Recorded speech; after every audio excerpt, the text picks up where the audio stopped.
Life is hectic, demanding, and doesn't stop. When honest with ourselves, we must confess we often don't know what the hell we're doing. The Larkcast is an ongoing conversation about the inclusive and mischievous nature of God's presence through the lens of all the things that make up this phenomenon we refer to as life. Astonishing grace and refreshing honesty collide right here for your weekly encouragement.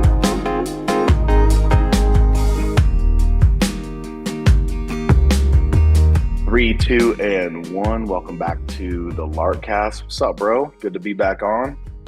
Cheers to you. Cheers to you, my Russell. friend. Weather's finally breaking over here in Northwest Indiana, so my first sockless Vans Classic day for me. So it feels good. I got a pep in my step this morning. Yeah, man. It's a good thing because socks with Vans just feels weird to me. It does. And everyone thinks you're gross when you go sockless. And I'm just like, I don't really care. Yeah. I just don't care. Yeah. I've been wearing these same shoes without socks like since since I could walk, man. Before the ages, in eternity past. It's true. It's true. It's I am that old. Yeah, man. The simple things. I don't even know when the last time I was on here. Probably sometime in the winter, but we were fresh off Easter A few weeks weekend. back. Yeah. I had a colonoscopy over Easter weekend on Good Friday. Yeah, dude. And that's, I know you did your small little Easter episode, but Easter weekend's always an interesting one, navigating that as a lark. It is. Especially if it involved, a, a, a small surgery, in which case you experienced cleansing, purification Yes. on Good Friday, right? Yeah. Right? Like you just throw that Well, it was the day illustration before. into it. Yeah. It was And the then if day. you have like a charismatic background, you've got to find some way to connect all those dots, right? Like there's got to be some deeper meaning behind this. I guess, man. But Colin came back good. I'm doing all the like 40-year-old stuff, Mm, which I've been yeah. putting off. So finally doing that. Gonna be getting some blood work going. I mean, not to, don't need to get into that, but that's kind of what was driving, this whole thing. But Easter weekend at the Sorcy House was really, really interesting because it was filled with um like really rich, like good conversation, like good life, like deep, deep down to the bottom, honest conversation. But there was a bunch of bullshit that happened that led us there. So it was all this like really hard sort of like fighting Mm, um, in the family that brought about, these conversations. And it's like usually when you come about on Easter and Good Friday, you kind of talk about these things from a theoretical or even like a theological perspective. yeah. I've been telling people for the past couple weeks, they're like, "Hey man, how was your Easter?" Like blah blah blah. I'll just be honest, like, yeah, dude, like bunch of hard stuff. Me and my oldest getting into it. Me and my wife are getting into it. Um, it was just like a hard week, and like all the ways that I and other people self sabotage the peace in our home on full display. Yeah. And so having to wrestle with the reality of Good Friday of a God who has made his way down into our blindness and into our darkness to be present there with us, to forgive us there, to be the very place that we meet him it was felt in a very real way, not a not a theological way. Man. I hate that, dude. Well, I mean, it sucks, but you know, it just is. You know, Yeah. I don't think my experience is unique in any way. You know, I'm sure there's a lot of people have strife and, you know, I don't know, man. It might just be you. Just it might I think it's more I think it's more intense for sure. But we no, were, yeah, dude, I'm with you. it was great, man. It was great. We got into the whole just like contrasting ideas on, well, one, just some personal stuff where we were able to have some really good personal conversation. I'm not going to necessarily get into that, but you know, we talked a lot about just the cross and what was really going on there. It was cool. It was cool. It ended up sucking, but ended up being so like redeemed and beautiful in this in a neat way. So thankful for it. And then of course, like everyone's like, well, what'd you do for what'd you do for church? And my classic answer is like, I did what Jesus did on Easter morning. I woke up and made breakfast for the people I love. Mm, it's my favorite, man. It's such a good and it's true. Yeah, it's it never it never gets old. Like I mean, the way I'm kind of wired is, I'll get into something, learn something, see something new, dive into it, just unpack it with everything I can for a season. And then I'm kind of like, all right, cool, right? I've got my understanding on it. I've taught about this, a couple times, and then I move on. And but something about that line, man, just that insight in the scripture, like he made breakfast for his friends after he walked out of the grave. Like if there's ever a moment, right, to just do it up, dude. Like my personality, I'd have went straight to the cats that killed me, the ones that were like poking me with that spear. What's up now? Like I just, yeah, I can't get over it. Dude, It's imagine in John when they just all the disciples they go back to their old careers and they're just they're trying to catch fish and all of a sudden you just hear like you know a band opening up a set and you just hear like this distortion of microphones and speakers coming from the shore and you look up and it's like what the heck, dude? It's like a full-blown band, a drummer inside of a cage, which they don't even know what that is yet. not yet. Jesus hops on there with some announcements. Welcome to the very first Easter Sunday. Banners just dropping, floating in the sky. Mass mail out just dropping from heaven right before it all went down. But Good morning, yeah, everybody. Peter, good to see you. Last time I saw you, you were denying me 3 times. Welcome. welcome. We'll talk afterwards. This message is for you, buddy. I'll meet you in my office after this. Like the reason why you laugh is because it's true, right? And if you don't laugh, you'll cry. You don't laugh, But you'll cry. yeah, That's true. yeah, I can remember my last few years in pastoring like what's now been labeled church, and this thing that we call it's everywhere church. And I remember having like that ick, dude, every time it rolled around because like there was something in my gut that was like, look, I feel like we're straight up like pimping out the gospel for church growth at this moment, and doesn't it doesn't feel right. But then you throw that insight into it, like God comes out of the grave and he just makes breakfast for his friends, man. After he walks a really long way, man, to go find, right? Go find Peter, the guy who just denied him, and not to scold him. It's pretty I eye opening, you know.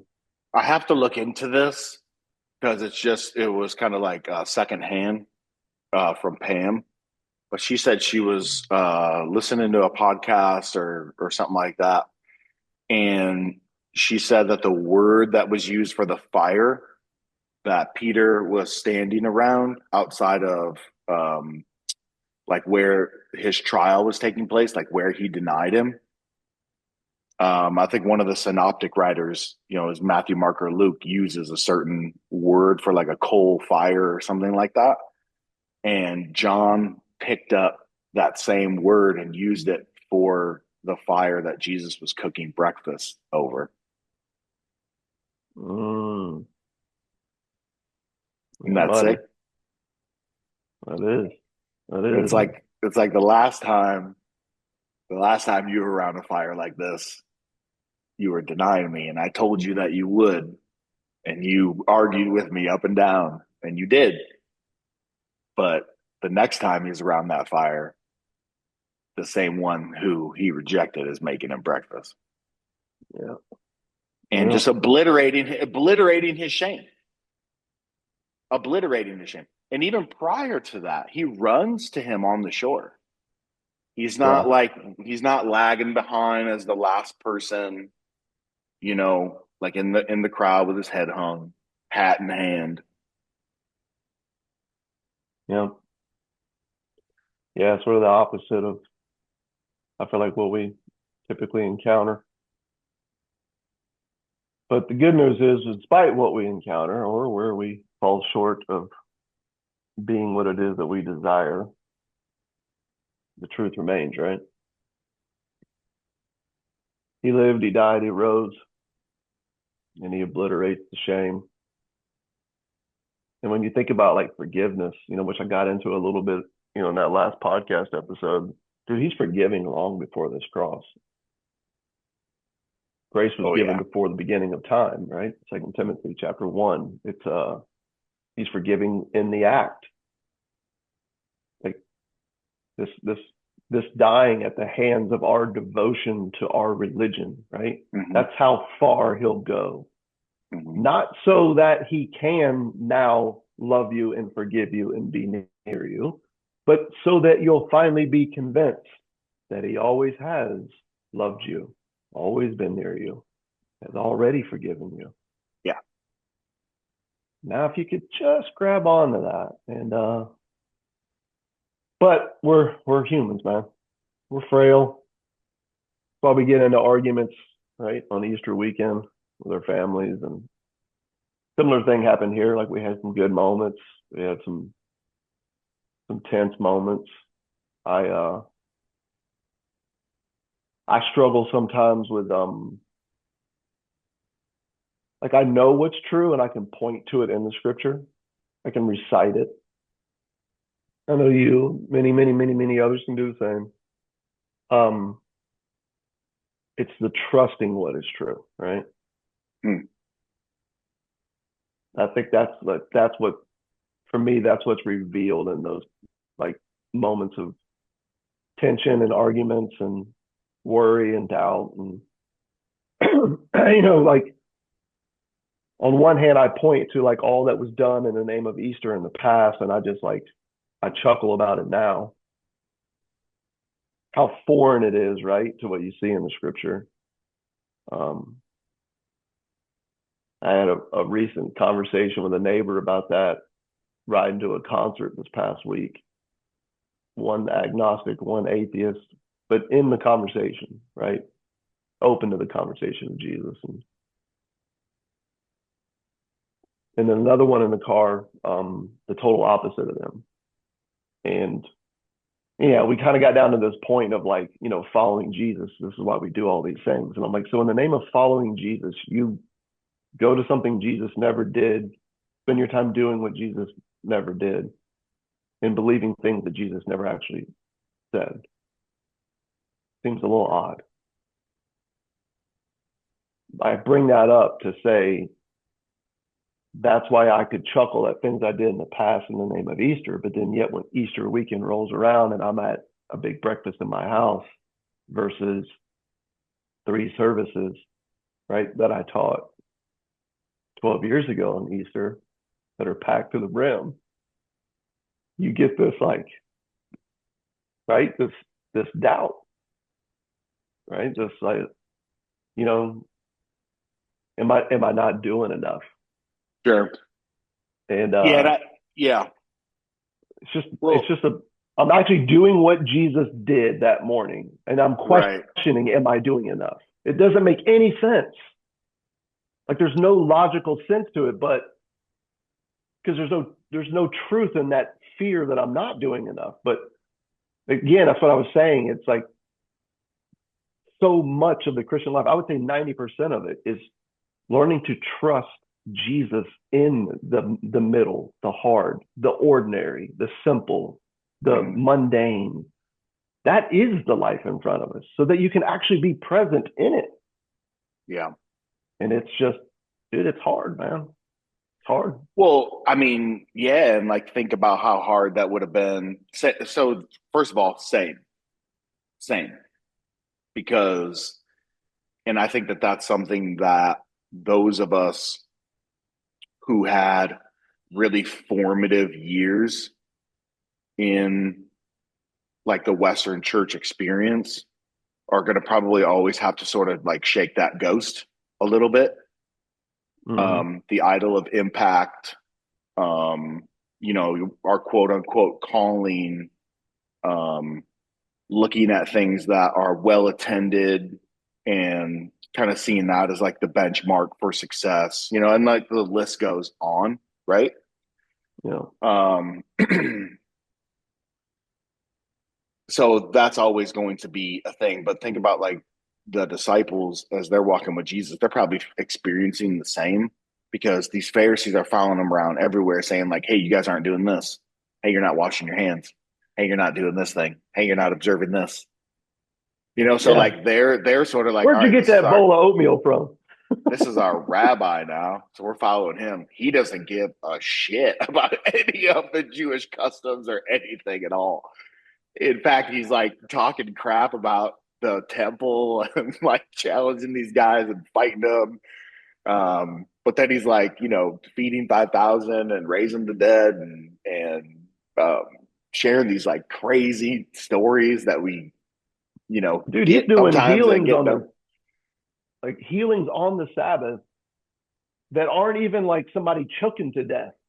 You Yes, know what I mean? Like these are issues that could easily have been done the following morning.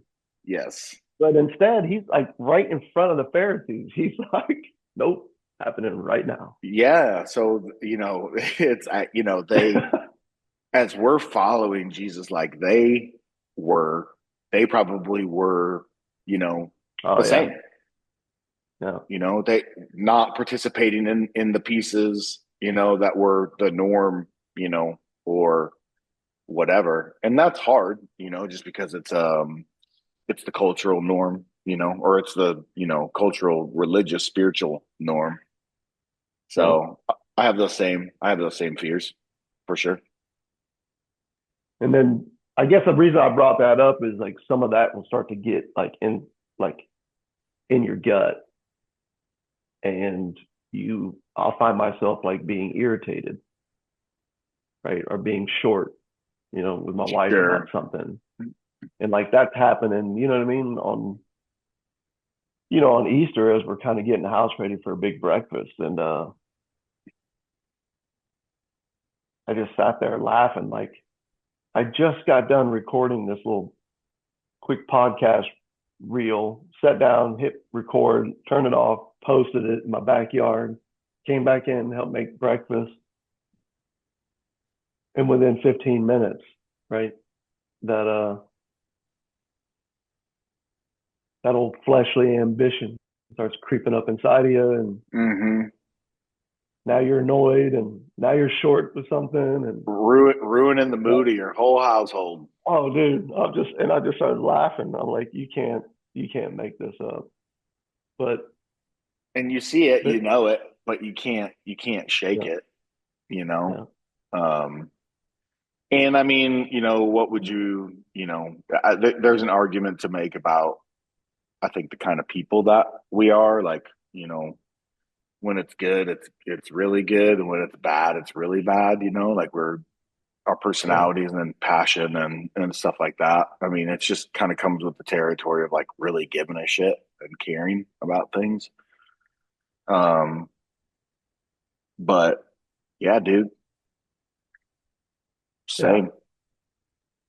Yeah. That, that I just shake it off, that you hear from people. It's like, bro, I'm not wired to shake it off. Yeah, Like it's just not my DNA, man. right. I'm generally 100 or 0. And, Yeah, but it was cool. Like even by that, that afternoon and, enjoying that time, man. And being like, now being a new grandpa dude, and I'm staring at, right, two little dudes that I'm playing with on the floor, and just thinking to myself, like, man, they don't even know it yet. They don't even believe yet. But the same Jesus that lives in me lives in them, right? Like as Paul says in Galatians about his own conversion, that that the Father was pleased to reveal this, right?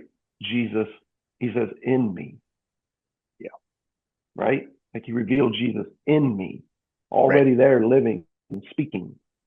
And I'm just, because of who he is and what he's done, like I'm able to look at these two little dudes on the floor, and it's like, and this is true of them, and there's this journey that's in front of them, and no matter what they do, they'll never outrun the love that holds them, and I ain't gonna be around forever for them, right? I'm 48 years older than they are, but I'll still get to hang with them one day.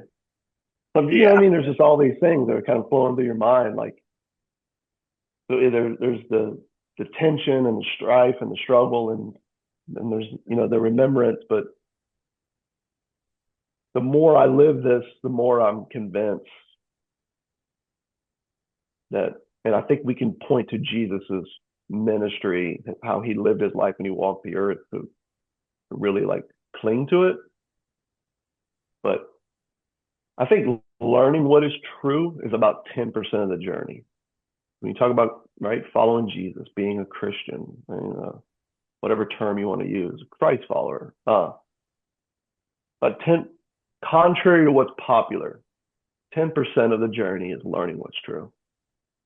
You need a foundation. Foundations are important, right? If it's not built right, everything seems to fall apart. But I think 90% of the journey is just learning to trust Jesus in the good times and in the hard times, in the fun times, the mundane times. Um, and I think we need each other in conversations like this where we can be honest. That's where you learn to do that, man. It's really simple. I don't It's know, very man. simple, I feel like the but goal of everything is just like to learn the most about God, like to the point just where it's just keep like keep endless learning, sermons keep every learning. Sunday, Bible study on top of Yeah, it, your own personal reading, just more and yeah, more information seems to be seems to yeah, be the thing. yeah. And never once, Just keep it rolling. Just never keep it once, like rolling. stop and just go, wait a second. This is supposed to lead to freedom, and here I am enslaved to doing something Jesus never did, and I have no time to do what Jesus actually said do. Never once stopping and going, oh shit, this can't be it. Yeah. But I mean, I've been there. That's not a knock against anybody. We're humans. We're hardwired in our nature, man, to control, to secure, to grab life by the horns. And but I think that's like the beauty in it, but it's also the struggle in it, right? Is letting go and just learning to trust him, even if it's just you with a friend, you with a spouse, you with your kids, whatever it needs to look like. But I think that's how I was able to smile and enjoy the end of that day, despite a lot of the struggle that was in my home caused by me. Oh yeah, caused by me.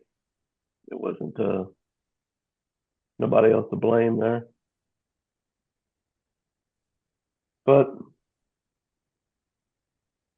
I'm relieved too, in it. Like there's not some shame I got to carry from it. Yep.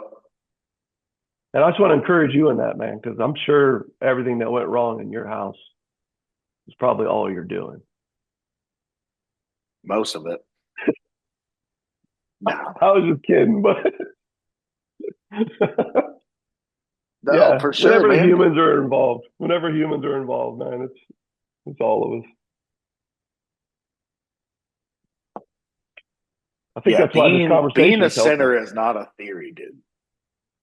It's Yeah, it's it's not a theory.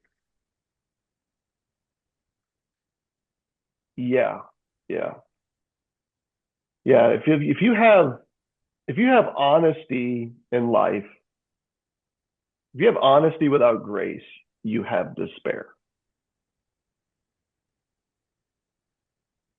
But on the flip side is if you have grace without honesty, then you just have a theory, Yeah, it's just right? goofy. Yeah, grace without honesty is theory. That's what I've taken me a long time to learn. Grace without honesty is theory. But when you get both in the room, bro, that's where freedom grows. Yeah. Yeah, and it was kind of cool. Like I was talking to this because when we do Easter, we have a really, really big, it's like my family's there, Pam's family, and then obviously her sister's married to this other dude, and his whole family was there. We like all get along. We like do this big like Easter thing. And um my brother-in-law's sister's husband, right? He's always there, good dude, listens to the Lark cast. We chat about that sometimes. Used to play softball together. If you want to go back a number of Lark casts ago, where I was just sharing updates on softball and getting pelted with softballs, being the pitcher. Uh-uh. That sucked so bad. Anyways, I still have a lump on my leg from getting just freaking nailed with the softball while pitching. I was like, Mm. yeah, I'm done. I'm out. I'm too old for this. Anyways, I was sharing all this with him. He was like, dude, man, like that sounds awesome. Like as hard as it is, it sounds awesome. Like for me, it was all just like me living up to expectations in my home from my parents. Like I wouldn't even have dreamed of have this level of like honest conversation, even to the point where I'm just like, yeah, dude, me and my oldest are just like MFing each other in the kitchen. And he's a grown man. We're just like having like two men like having a full blown conversation and just having it out.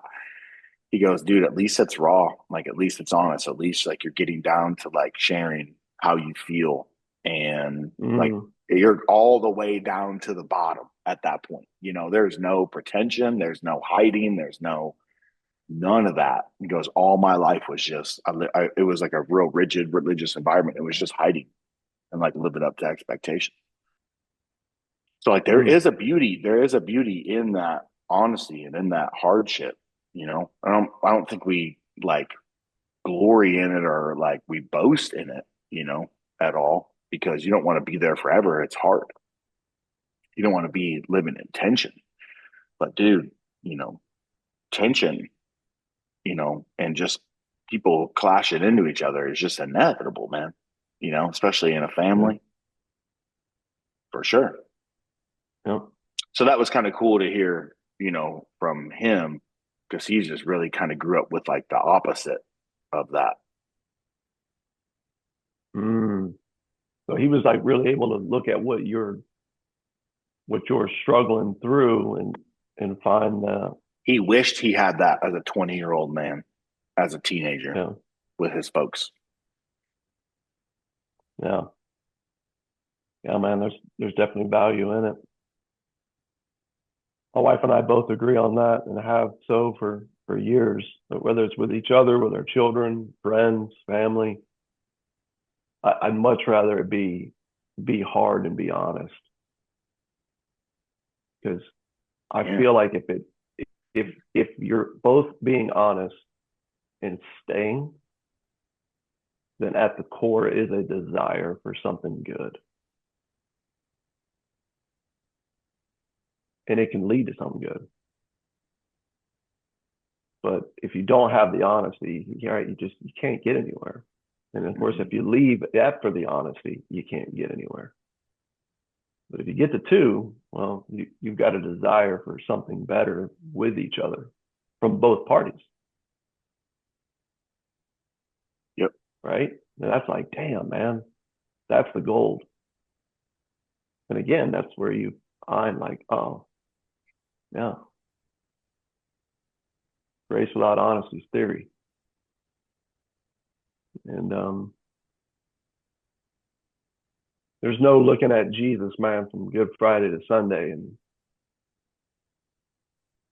and not seeing grace for what it is, but also finding the freedom to be honest in the struggle. And then if you throw the simplicity of the table in that as a way of life, holy cow, man. Now you got like 65% of the Roman Empire coming to say Jesus is Lord by 330 AD. And you have nothing like that since. Yeah. Because the institution, right, limited grace and removed the honesty. So, dude, cheers to the mess. Cheers to the mess. Jesus bless this mess. Till next time, knuckleheads.